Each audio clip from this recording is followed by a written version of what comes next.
Good morning, Bear Valley. So, in case you hadn't figured it out, Scott was indeed making a joke. I am here, and no, we're not studying 2 hours of Revelation. I thought we might do 2 hours of Leviticus. Would be a great way for us to be. I'm just kidding. I am glad to be with you today. We are, in fact, starting a new study that I will tell you about here in just a moment. But before we begin, I was thinking this week that in the midst of all of this, I don't know that I have vocalized my gratitude to you. I don't know that I've taken the time to tell you how impressed I am with this church here at Bear Valley. Impressed with the strength that you have shown. Impressed with the faith that you have put in God. Impressed with the trust that you have put in the eldership and in the leadership to work us through the changes and the difficulties of this time. And I think I can say that not just of the Bear Valley congregation, but of the church as a whole, all over the world. We are showing how our faith in God helps us to be resilient, how our faith in God helps us to be flexible and adaptable to the things that we are facing. And I wanted to begin this morning by thanking you for that resilience and to encourage you to keep it up. You are doing so well. Don't lose heart. I know that we are tired of all of this, but one day it will come to an end. And it's going to make that reunion back here at this building so much better that we've had this time apart. As we consider this crisis at hand, I've figured out by now that this is not a sprint, and I think you have figured that out as well. This is something that's going to take us a while. Yes, we want to be done with it all, but we still have a little bit of time before all of this is going to have passed. And so as we look at our lessons, one of the things that I have started to try to think about is seeing our Bible studies together as something that helps us more for a marathon than it does for a sprint. For the last few weeks, we did a study that we called 40 Days of Power. And in the midst of that 40 days study, what I hope was happening is that we were looking at the possibilities of things that God could do.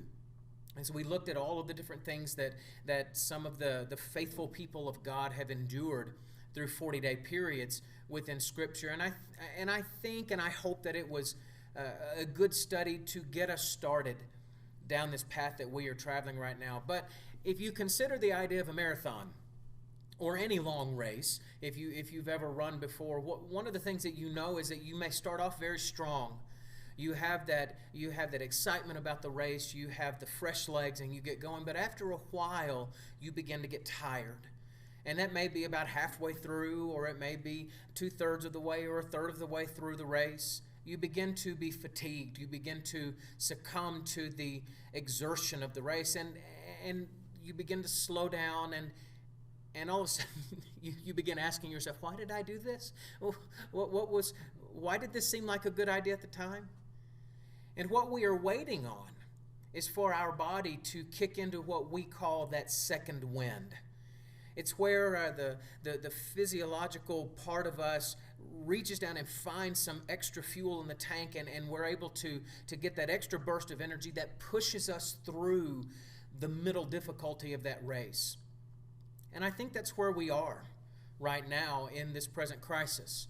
We are at the point that this is no longer new to us. The novelty of the quarantine has worn off, and we're tired. And we're frustrated, and we're anxious. We're ready to get some things moving along. And so we need a little bit of a boost. We need to be able to figure out how to find our second wind. And so today, I want us to begin a study. We'll go about 4 weeks, 3 or 4 weeks with this. It's what we're going to call it, second wind. And what we're going to do in this study is we're going to look at 2 different areas that I think are going to be helpful for us. One is we are going to spend time giving praise to God for the good things that have come out of this quarantine, out of this crisis. It's not all been bad.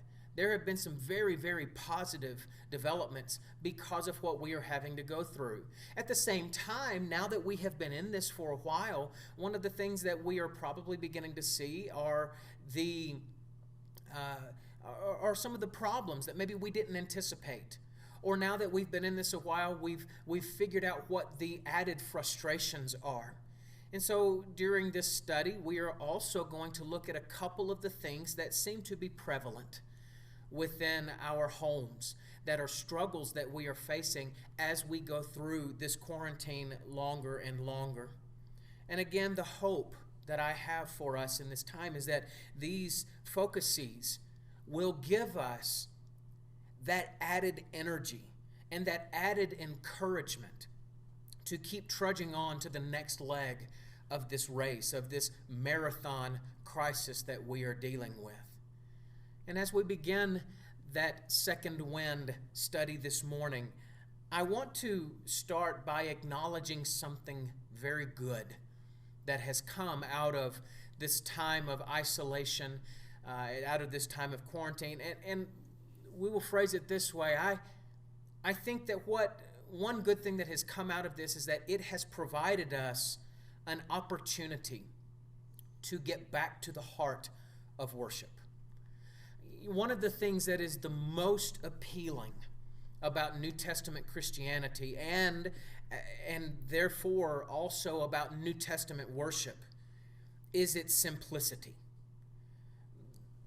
And perhaps this is a point we don't think about an awful lot, especially for those of us who have been raised going to church, or we've been coming to church for a long, long time. We've been affiliated or associated with Christianity for a long time. We kind of miss this point that this really is a simple faith.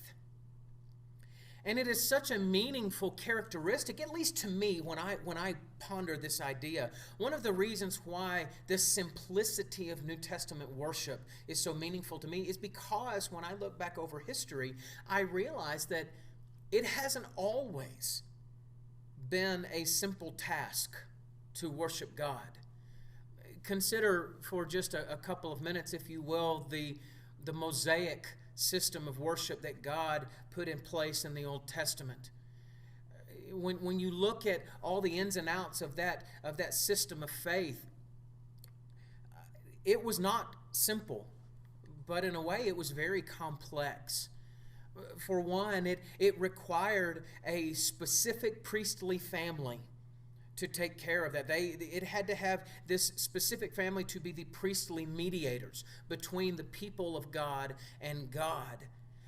And in order to make sure that it was done right, these people had to keep up with their genealogical lines. They had to make sure that they knew where you fell within the family tree. Could you trace yourself with accuracy all the way back to Aaron and to his family? And then once you did that, you had to remember, okay, how long are you allowed to be in this service before maybe you age out of that? And then they reached a certain age where they couldn't do that anymore, but then they had to make sure that they were still bringing up enough young people who were growing and young men who were growing who could take over those roles over time. And so you constantly had that hanging over their head. But not only that, when you consider the idea of the high priest, that it required one specific high priest who could mediate between the people of God and God, this was not even simple in and of itself. It required a special outfit whenever he would go in specifically to mediate before God.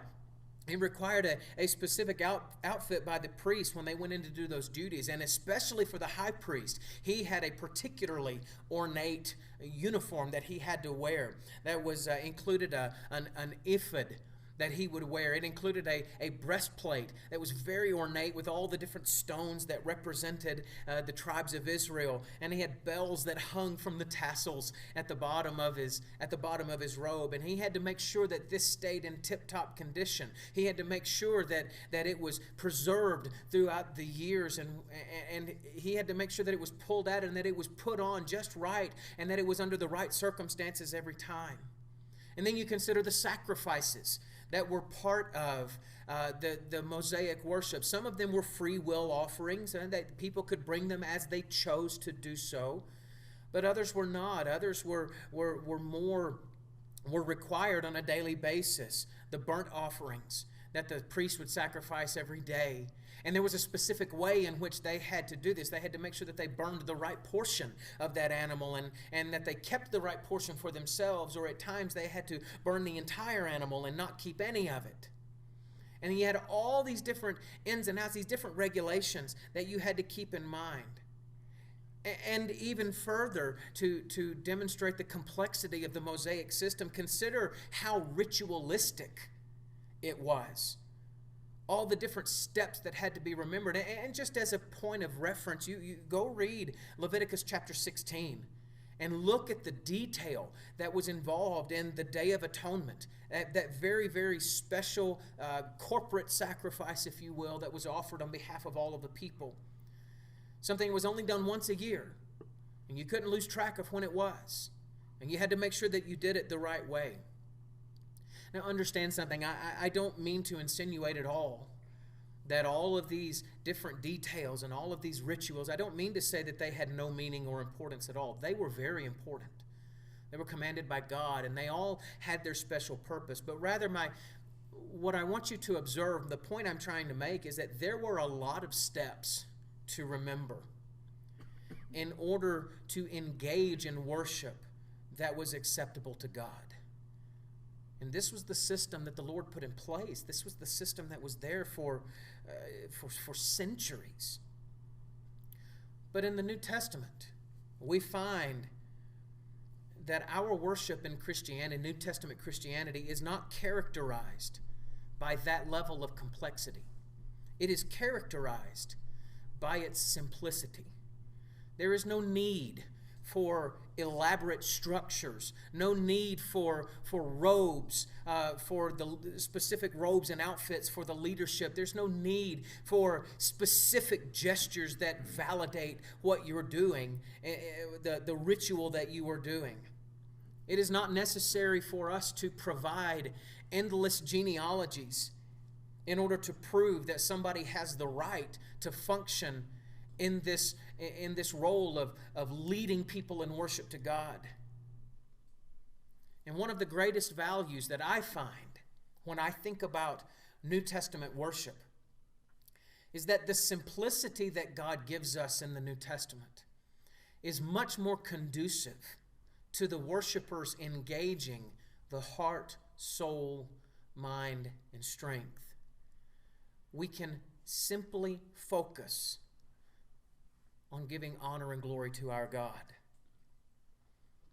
But having said that, I think it is important for us to acknowledge how easy it is for Christians to drift away from that simplicity. And if we drift away from the simplicity, what it also does is it causes us to drift away from the heart of worshiping our God. Now, I imagine as I make that statement, there's probably a particular way in which many of you are thinking that I mean that statement. This morning, I want to look at it from a different angle. I mean this idea of drifting away from the simplicity and something that's a little bit different than what you might perceive. When a few weeks ago, when this COVID stuff began, after we'd been in it for a little while, I was on a phone conversation with a brother in another state. And he's a deacon in the church where he serves and where he lives. Very faithful, has always been very, very faithful. But he made the observation to me, he said, Cory, before all of this started, he said, I had gotten to the point, he said, it had gotten to the point that I had started to dread going to the worship assemblies at church. And it was because, I know now, it was because there was so much there to distract me from doing what I had come there to do. And he's talking about this within that simple worship assembly in the churches of Christ. And I said, what do you mean by that? And he went on to explain what he was talking about as the distractions, as what had become complexity. He was talking about what had become the complexity of any given Sunday at church. He said, so much time is spent when I get there. So much time is spent listening and thinking about the various programs that are going on at church. As I'm sitting there in the mornings, that I have to keep in mind, okay, what programs are going on this week? What meetings are we going to have to get to? What about my kids? How many times are we going to be up here at the building this week for my kids? And what activities do they need to be at? What do we need to do to prepare them for those things? And being a deacon himself, the one leading a ministry, when he would come to the assembly, he would spend a lot of his time having to put out fires from people who had concerns or critiques or criticisms about what he was doing. And he was having to make sure that he did everything he could to meet everybody's needs as much as he possibly could within the realm of that ministry. And then himself figuring out, okay, what are we going to do next? What's going to be our next step? When do we need to be getting together? And this is in addition to the common stresses that most families, I think, feel of getting the family out the door on time every Sunday morning to make sure that they're not late. Being available to help orchestrate the worship assembly in the right amount of time, but with the right amount of preparation. Figuring out what's happening for lunch when we leave from Bible class in the assembly that day. And then we get home for a couple of hours, and then we rest for a little bit, and then in a couple hours we load everybody up and we do it all over again. And essentially what he was describing to me is the feeling that the Christian day of worship has become so complex that he struggles to fully engage his heart, soul, mind, and strength in the reason that he came to the building in the first place. And so he observed to me, he said, Cory, I had gotten to the point that I started to dread going to the assemblies. But he went on and he said, now that I've been home for these few weeks, he said, Cory, I have loved being at home because it has allowed me to just simply focus on worshiping God with my family. To put that another way, removing all of the modern complexities from Sunday has reconnected him to the beauty and the simplicity of New Testament worship. And as a side note, he went on to say that not only has it reconnected him to the simplicity, but it's also given him a reason and time to take a step back to begin asking what exactly is necessary in his ministry to help people connect to God in the way that is most effective. But most important, and that's a side note, but most importantly, the simplicity of the at-home worship has brought him back to the heart of worship for this season of his life. Now, what do we do with that? Let me express and acknowledge, I understand that this is one person's experience that you may or may not share, and that's fine. But I do think the principle that he brings out is worthy of consideration, especially as we are trying to find our second wind for this quarantine race. And the principle I want you to consider this morning is that being at home has given us the opportunity to simply focus on worshiping God without the potential distractions of program upon program, meeting after meeting. And I know that we want to get back together as one big body. We miss those activities. I understand that, and those are great. There is none of them are bad in and of themselves. I don't mean to say that in the least little bit. And I know that one day we want to get back to doing a lot of those things, and one day we will. And we will love them when they come. But in the meantime, my encouragement to you this week is to simply relish in the simplicity of our church life as we have it in this particular season.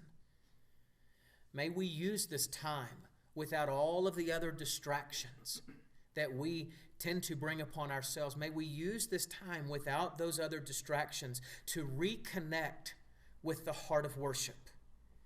May we use this time to focus on fully engaging our entire selves in lifting praise to our Creator, engaging the whole of our heart and our soul and our mind and our strength.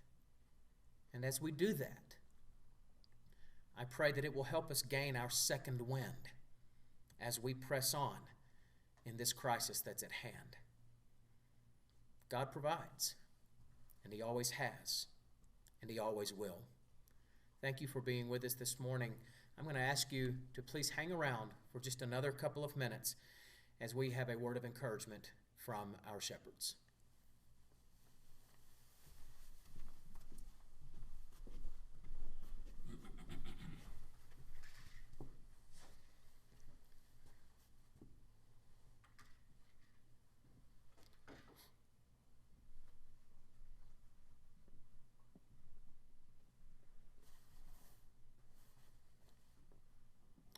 Thank you, Cory. We wanted to take this moment to go over, give you some of our thoughts. I know these are certainly unprecedented times that we are living in. It presents challenges to us individually, certainly collectively. But it isn't the first time that as a body here in Bear Valley that we have faced challenges. And one thing that we constantly talk about as elders is how this body, it has the ability to overcome these challenges. And this is one of those. And we wanted to come to you with a very simple message, and that is that we care about you. We love you. Even more, God cares and loves you. We will get through this. I don't think we're at the beginning, and I certainly don't think we're at the end, but I do think we are at the beginning of the end. You can sort of see the shift of the conversations, talking about getting things back to normal.